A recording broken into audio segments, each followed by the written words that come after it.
She went through a very challenging time, and during that period, personally, I was touched. In fact, the first time I learned about it, it really touched me because truth is, I didn't even know what it meant to go through something like that. And it's still in the aspect of being a woman. They just gave birth to us and they did not give us manual. They did not give us past questions to go and read, to get ready for the challenges we face ahead of us.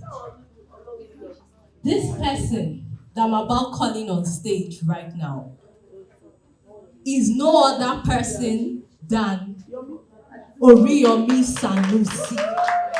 Oriyomi is going to tell us, she's going to tell us what she has gone through being a woman, health-wise. Oriyomi has been through a whole lot of things, and she's telling me what happened.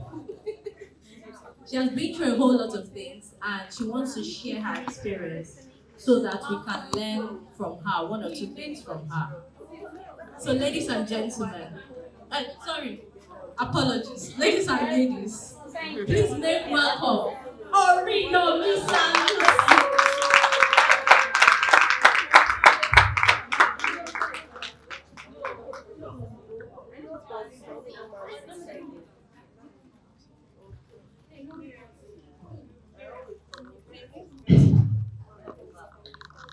Hello, everyone.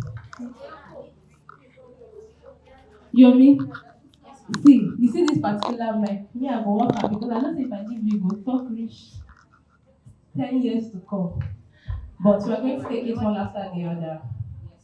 Yeah, so a lot of us have challenges that affect us medically, especially for women.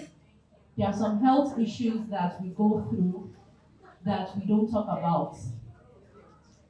And one of those is the case of fibroids, cysts, PCOS, PID, pelvic inflammation diseases. A lot of women go through this.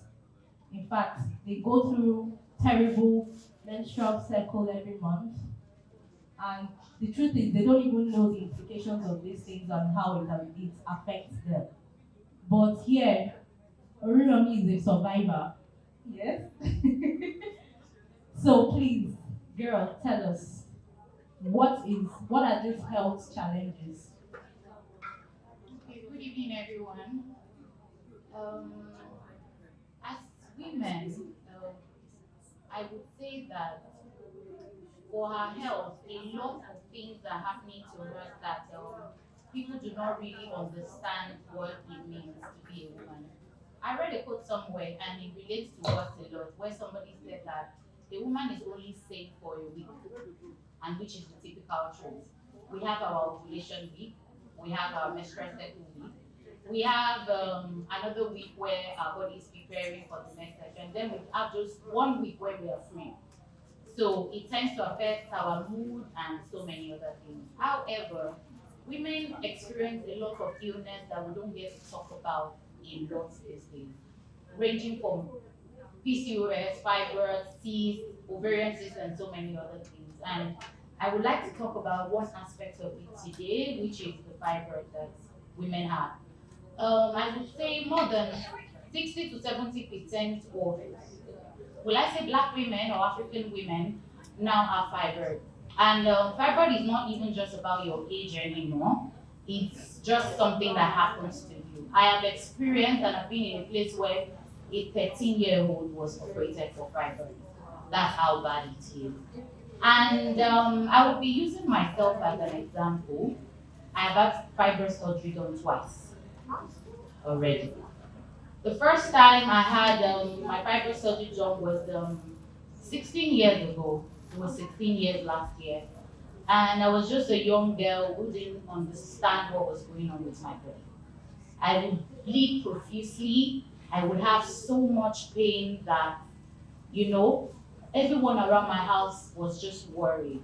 My parents, my grandmother, everyone. And No one in my house has ever experienced having to do a surgery. Imagine they're telling you, oh, we have to operate her. And they did everything possible in the world to try to help, from adult medicine to going to hospitals to making sure they infuse me with blood when I lose so much and I cannot even do anything. I would take as much as 2 to 3 pints of blood. It would literally drain your blood. That's how bad it is. And that went on for a while, and at the end of the day, the surgery had to be done.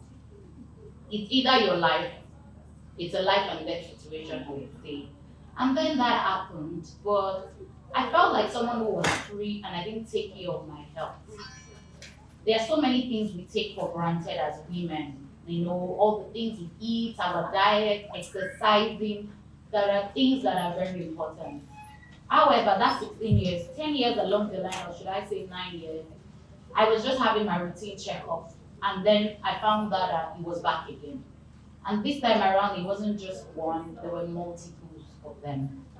And I try to change my lifestyle, watch the things that I eat and make sure that I stay healthy. And that helped. I would say fibroid is something that you would say it's like a devil. When you give the devil a chance to, when you're a Christian or a Muslim or a believer, let me say, and you walk towards your faith so hard, and one time you sleep off, it takes you back to the beginning. So, for example, if you're trying to live healthy, eating right, and all that, for one period where you tell yourself, oh, I'm human and I'm just going to go back to that thing, that one time you do that, it takes you back to square one. So that's why it's always hard when people say, oh, I had fibroid and they couldn't do anything about it. They cannot, because there are so many things that are affected, and you cannot stop eating as a woman, or you cannot stop doing the things you do when it comes to diet and all, but those things are important. When you've ever experienced fibroid, I think it changes you as a person totally. Your lifestyle, you have to change it for the rest of your life, whether you like it or not. So, sorry. I know if I leave you, they go express straight. Okay. So I want to ask you, how do people know if they have fibroids or not? How do women know if they have or not? All right, there are different ways to know if you have fibroid. First of all, there are people who have fibroid and don't even have any kind of symptoms to start with. So you might not even know you have it. And it would not disturb you, it's just there. You're living your everyday life and you're fine. But for those that were experiencing, one of the things you experience is irregular bleeding, irregular menstrual cycle. You feel bloated at times. Sometimes you have a lot of pain during your period. If you take note of all those things, I think it's best for you to go to the hospital and try to get yourself checked. It's not like you're looking for anything. Some people say, oh, you go to the hospital, that thing you're looking for, you see it. No, it's not about that. It's about you knowing about your status. E.g., if it was still very tiny, you start to watch your diet and the things you eat in order for it not to grow anymore to a point where it begins to affect you, and then you have to get treated or you have to get operated. Okay. Please, I hope we are taking notes, because there are lots of us that has that and don't even know. So, is there like a particular age that a woman will get to? I know you mentioned that the first diagnosis you had was when you were 16. 16 years old. 16 years old, yes. So is there like a particular age range for women to be diagnosed with fibroids? Okay, I would say that over the years, things have evolved so much that there's no particular age anymore. When I had my second surgery last year, November, after my surgery, a couple of days after, I experienced them operating a 13-year-old. So there's no particular age. Once a woman starts her menstrual cycle and you're already menstruating, you are in that reproductive age, you can have fibroids. If you do not watch the intake of things that you eat, especially sugar and all of that, you can have. So imagine a child that is growing. The parents are like, oh, they can eat sugar, they will grow. They will, how do I put it? They're very energetic and they're going to grow, and that sugar will go away. Just imagine a 13-year-old being operated. It means that sugar sat down somewhere, waiting for her to start menstruating. started the reproductive system of that person, and then it came up. And it came up so rapidly that they couldn't even leave it, they had to get the child replaced. That's how bad it is. So there's no age for it now anymore. So, what are the repercussions of someone having this disease and not treating it, like not operating on it or not being cautious of, or taking precautions? Okay, so I would say that one of the repercussions of not taking care of it, especially when you know you have it and it's affecting you, is that it can it can cause you miscarriages. When you get pregnant, your fibroid is growing as fast as your baby is growing. And then when that happens, it's like the food you eat, everything you take in, the baby is struggling for it and the fibroid is struggling for it. It acts just exactly like a baby. So that is going on, you can lose that. Also, you can also have where you have damage with your womb or your tubes. Because with the fibroid, it stops you from getting pregnant because it blocks the womb. Imagine you having multiple, you know what the uterus is like. It's like this wide thing and all. And then the sperm is supposed to go in to fertilize the baby, and something is blocking the way of that thing. It stops you from getting pregnant. That's how bad the fibroid would be. So those are some of the repercussions you get. It also leads to other things where you have PCOS, you probably have ovarian cysts, or you have I don't want to say cervical cancer because some people have that separate, but anything that has to do with the women's reproductive organ is usually affected. So what you're saying is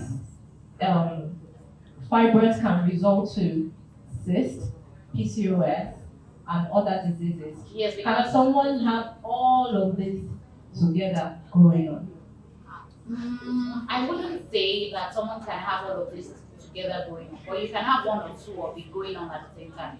You can be diagnosed that you have fibroid and you can have an ovarian cyst together with it. Because when it comes to ovarian cyst, it has to do with your every month cycle. So it's like an egg that drops. When that egg comes down and it doesn't get melted, it just stays somewhere like water. And then your next cycle comes, it doesn't go again, it stays there and then it gets bigger. So you're experiencing that, and then fibroid is on its own growing. So you can have two or more of these things happening to you together at the same time. Hey, please, do we have any questions? Any questions at all? Because I see that a lot of people, I see, okay, so let me use myself as an example. I didn't know about fibroids. In fact, when people talked about, in fact, people didn't talk about it at all. So the first time I heard about it, it was like, what are they talking about? But what I realized was that women don't explain this thing to other women because they feel like it's an abomination to talk about. They feel like, oh, yeah, like there's a stereotype. Oh, don't talk about it. Oh, God forbid, it will never happen. You understand? There's a lot of ideology when it comes to fibroids, and I also believe that in the Bible it was related to the woman with the issue of blood, you know. So when people hear, especially from this part of the world, when people hear things like that, they just say, God forbid, over my dead body. But the truth is, it's something we need to talk about, because if someone has spoken to me about it and I'm hearing other people talk about it, I'll not be looking like like, what are they talking about? So yes, we have one question. Hello? Oh, okay, we have a question. Please, Eunice, can you help us with the mic, please?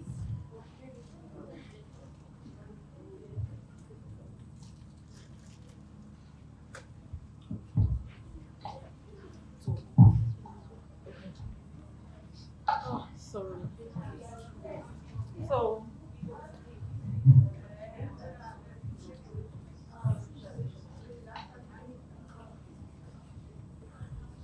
good evening, everyone. So my question is based on the treatment of fibroid. Do someone that have does it get to a stage where after operating it, it grows back? Because I had the moment you operate it, it grows faster than before. You're not being careful with your diet, life, and things like that. And those African herbal medicine, cures it totally. Or it's only you keep praying, like the best treatment for it. Okay, thank you very much for that question. So your first question is what was the first question again? I think I missed that. Operating is does it provide? Yes, okay, so I'll answer that first one. Operating it depends on your body type, and everybody has different experience from each other. I've had someone who had fibroid operation done, and 2 years after, is growing back. If I would use myself as an example, 10 years down the line, nothing was happening to me because I had a routine checkup every year and nothing was there. It was as if I was looking for something, and then one of the times when it came up, I just see like this thing is there. And it was small then, so I just didn't bother, like, oh, whatever. And over the years, it started to grow more. Secondly, from experience, I will tell you that I wouldn't say herbal medicine does not work. I'm not ruling that out. But there are certain levels your fibroid will be in. Forget it. Even the herbal people, when they tell you to do your scan and you send it over, they will advise you, please go and get it operated. There's nothing they can do. And I would also say from those experiences, if you've ever been in a place where someone has a fibroid, please, if you get that opportunity, tell them to wear you a glove and then you touch it. It's as hard as, I would say, the head of a baby, normal like this. It's not something that you can peel off and throw. I can stone you with it. That's how bad it is. So I just imagine them saying you're taking about drugs and that will melt. For how long will it be? 5 years? 10 years? Depending on the size of what you're having. So I'm not saying that herbal medicine does not work, but I'm saying that change of lifestyle is the best way to manage it. Thank you, Remy. Please, any other question? Please, personally, when you are using herbal medicines, please, you have to be very careful. Yes, with your kidney, because your kidney processes everything that you take inside of you. So when you're taking herbal medicine, you have to be like extremely careful so that will not be treating fiber and be treating people. It's not cheaper. Thank you. Do you have a question? Oh, okay, great. Please, let's have a question, please. Question.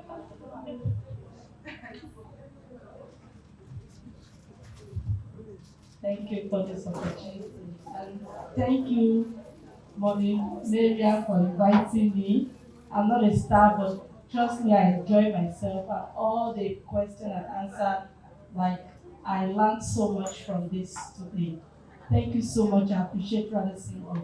So my question is, my mom died of cervical cancer, and to date, I've done so much research, and that has even made me extremely careful, no more than careful.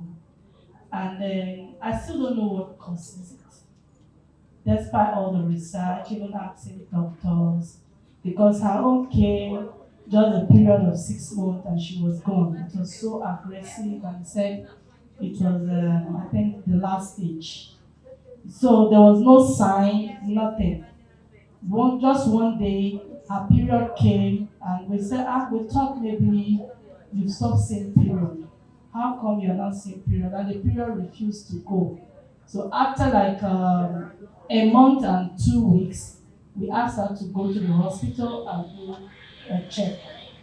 So the result now came out that she was, I think, stage 4 cervical cancer. And it was like, so it's terrible, terrifying. And to date, I don't have an answer to that. I don't know if you have any answer to that.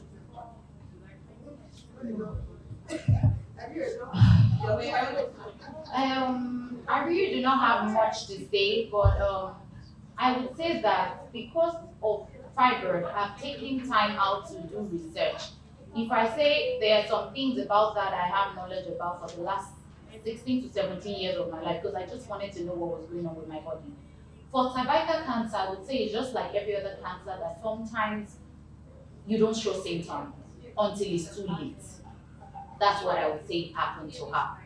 Some people don't show symptoms of anything at all until it's too late, and that's what happened. And when a woman is outside, when you stop giving birth, I would say, you can't advise every woman to go and take out her uterus and her womb and all that. That would have prevented the cervical cancer. But unfortunately, we Africans or women have that idea of, take out my womb. What if something happens and I want to have children again? Even though you're not even of the age to have kids anyway. So that would have been the best advice to be like, oh, as women, because of these diseases that are rampant now, oh, once you're done giving birth, please go and do an erectectomy and take out your womb and your uterus and everything. But you can't advise anybody. So the only answer I can give to that is that he was probably sitting there without any symptoms and he just came up at the time that nobody suspected it. And for it to be in stage 4, that is extremely aggressive. It was already in the last stage and there was nothing anybody could do. So I sympathize with you about the experience you had, but there's really nothing that we can say about research why it happened that way. Okay, thank you, Yomi. Also, for cervical cancer, we have to do a pap smear test. Please, that is very important. Do Yes, a pap smear test. They will detect if you have active cells, active cancerous cells. Then they can start, knowing what to do. And also, if you don't, you can start taking your shots, your vaccination for it. Please, they are always advised. There are months dedicated to. Okay, we will answer each other. All right, you have a question? Hi, Yomi. I know you're not a medical expert, but with your experience, with all due respect, do you think every girl child has fibroid? Do they grow with it? Because I heard from a friend that experienced it. She said a doctor told her that every girl child has fibroid. No.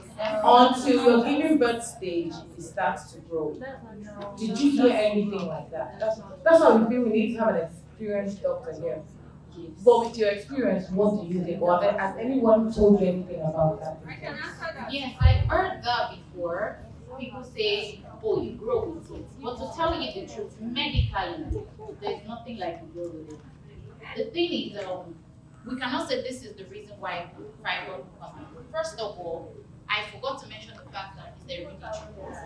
You can inherit it. Yes, it's in the gene, to tell you the truth. But if you put it in the narrative that every girl child has it, you cannot take that way, quote unquote. But it's in the gene. Once a parent has it, my mom used to have fibroid. She gave birth to me when she had fibroid. And among all the children she had, I was the only one experiencing it. So somehow, somewhere, I know that. It doesn't mean maybe my sister or any other person she has doesn't have it.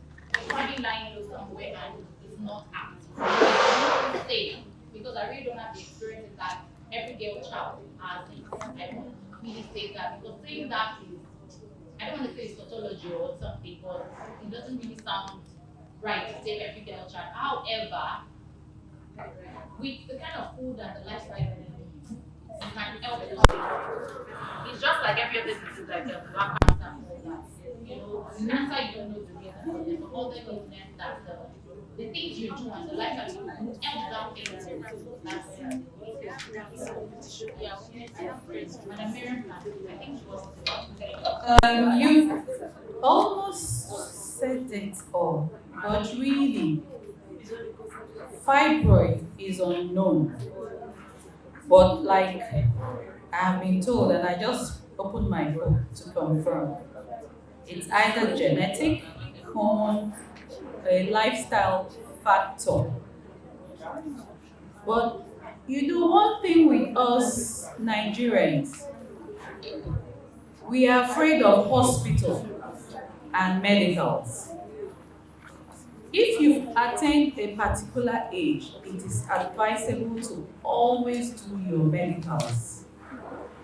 Maybe once a year, depending on age, or your frequency of your sex life. It is very, very important because it can easily be detected and you'll be living a very long and healthy life. I've heard people who say that they will drink alabo and fibroid goes. They are just deceiving themselves. I've seen someone who says that she picked the sand of the church and the sputum from the pastor to rub, I think hers was breast. This lady died at the end of the day. My only advice is when you feel something, don't put it under the carpet. I'm telling you, as far as your staff of Radisson Blue and you're under HMO, go to hospital. I'm discharging a lot. What is it? I can even smell my discharge. What is it? My period has come 3 times in a month. What is it? Because sometimes you won't even feel this fibroid. So when you think about yourself, be your own medical doctor and move to the hospital. Don't do guesswork. Don't go to the pharmacy and say they should give you ciprofloxacin. Don't say you're going to do insertion of canesten. It doesn't pay at the end of the day. People lose their lives because of lack of knowledge. Please take care of your body and take care of yourself, is my advice. When it's caught early, it's very, very, very easy to deal with. Yomi will agree with me that if she had gone earlier, it would have been a very minor thing. But you know, we keep hoping on hope, this treatment, that tablet, till it got to the stage where she is, and she's a living testimony of life, truth be told. Thank you very much. Thank you.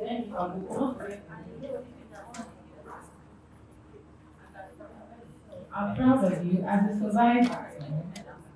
What are your measures? What are those things you put in place to manage it? Like, is it the sex life? Do you have a lot of sex? Or just let us know so we can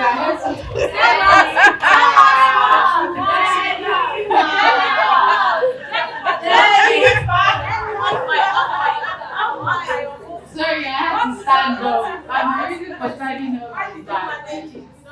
Well, like I said, I had recently just had the second one. It's barely like 3 months into it. However, I'm still healing to start with. And secondly, like I say, it means that you have to change your lifestyle for the rest of your life, to tell you the truth. Someone who has fibroid or has experienced is as good as someone who is dealing with diabetes. So think about someone who has diabetes. It means you have to stop eating some certain food that is carbohydrate. You have to eat more of proteinous food and then veggies. That's what you need to do. And you also need to manage your weight. If you notice those that have fibroid, you might not be someone who is on the big side, but it also affects, because it begins to affect your hormones back and forth. So one of the things you do is to manage what you eat, your health, your size. If you look at it, I'm a bit smaller from what everybody used to know. And what I'm doing is to make sure that I maintain this size that I am. So I don't have those hormones or situations that allow or helps it to grow or give it that power. That's the best thing to do. Exercise, change of lifestyle when it comes to the kind of food you eat and what you do. Basically, that's it. So, Yomi, are you saying we should stop going to Belefo? No, I didn't say you should stop going. I'm just saying watch the things you eat. Your food intake. Do more of protein and vegetables. Of course. Of Let course. us have nice. Thank you, Yomi. Thank you so much. Yomi, we are standing with you. We are standing on top of you. Okay? Alright. Ladies, are we having fun or we are tired? Okay, we don't want to go home, right? Okay. Dancing competition, please. Hey, come on.